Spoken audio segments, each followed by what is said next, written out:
Well, my mom or dad were not Christians when I grew up, but there was a church at the end of our street, and my cousin went there, so Mama sent me to church. It's still there, Calvary Baptist Church on North Street, and I was saved when I was 9. So there's not much that, to me, I haven't always done what I'm supposed to, but I mean, I've really served the Lord the biggest part of my life. Um, we had a pretty rough home life because my dad was an alcoholic. So it was something all the time. And I guess if Mama hadn't finally gotten saved, I don't know how she would have handled it, and I certainly couldn't have. But God's always been there. I reckon I've just always thought that's what you were supposed to do.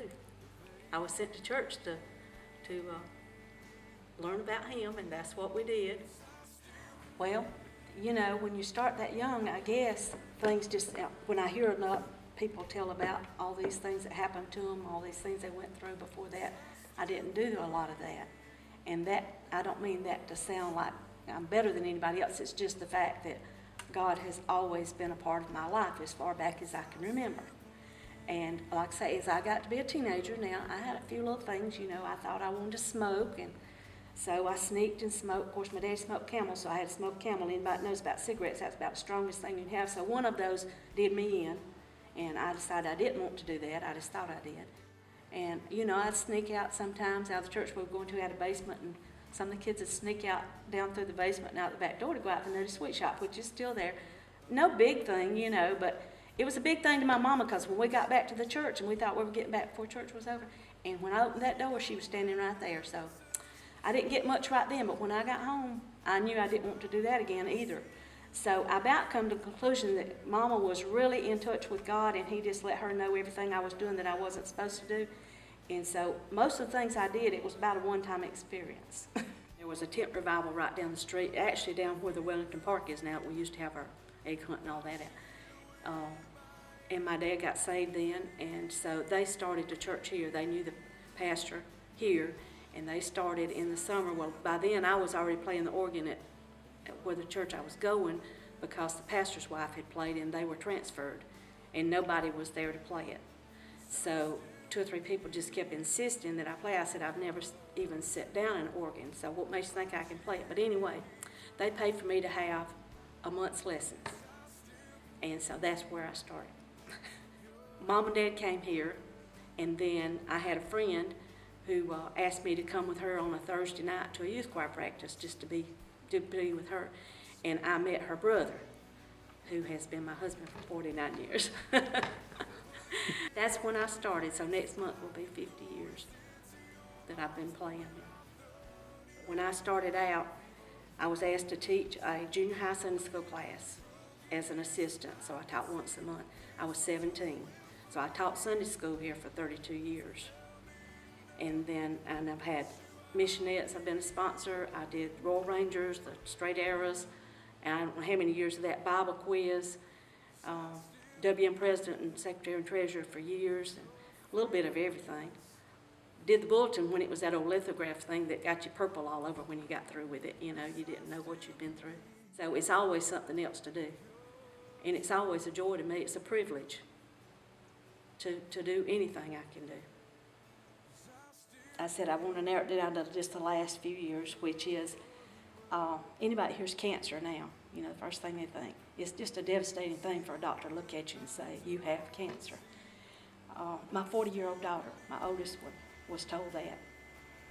And we just thank the Lord brought her through. She did not have to have any chemo, but that was devastating to us. But we knew the Lord was with us. Whatever came of it, however it was taken care of. And then I was diagnosed with colon cancer, stage 4. I had no symptoms whatsoever, so had not had colonoscopy like everybody says to do. And but the Lord brought me through it. I had to go through chemo, so I'm a survivor of that. And then 3 years later, when I was having my last PET scan that was supposed to put me off a little bit, having to have that done every year, they saw a spot on my spleen. So last September, I had that removed. Because that was just that was after I had my spleen out last September. And then this January, Joy was, she was 40 at the time also. And she was diagnosed with colon cancer, and then she was doing, as I did, a preventative second surgery, a hysterectomy, but when they started to do her, she also had cancer there. So, but God blessed her, and she didn't have to have any treatment. And like I say, cancer is a devastating thing for anybody to tell you that you have. But that doesn't hold a light to the big, I knew I was going to cry. But in April of 2009, I lost my son in a tragic accident. And you tend to ask God why. But he'd been through me through everything else. And there was no reason to think he wouldn't now. He had saved him. And he had started living for the Lord. And he was beginning to get back into some things he shouldn't have. And so I have to just take it as a blessing from the Lord. But that's probably, if you ask me, the worst thing that ever happened to me, it would not be the cancers or the chemo. It would be the loss of my son, and that's been 3.5 years. And sometimes, just like a friend of my grandson's this week, 15-year-old, was killed. And anytime I see that, it just brings all that back. But God's through. He's brought me that far. He's going to bring me further. That's what he says. He brings us through. He don't bring us in and just drop us. So I know he's always there, and there's some rough days, but he's always there. It's just sometimes I don't catch on to it fast enough. My name is Sheila Roberts, and I am a trophy of grace. 'Cause I still believe in your faithfulness. 'Cause I still believe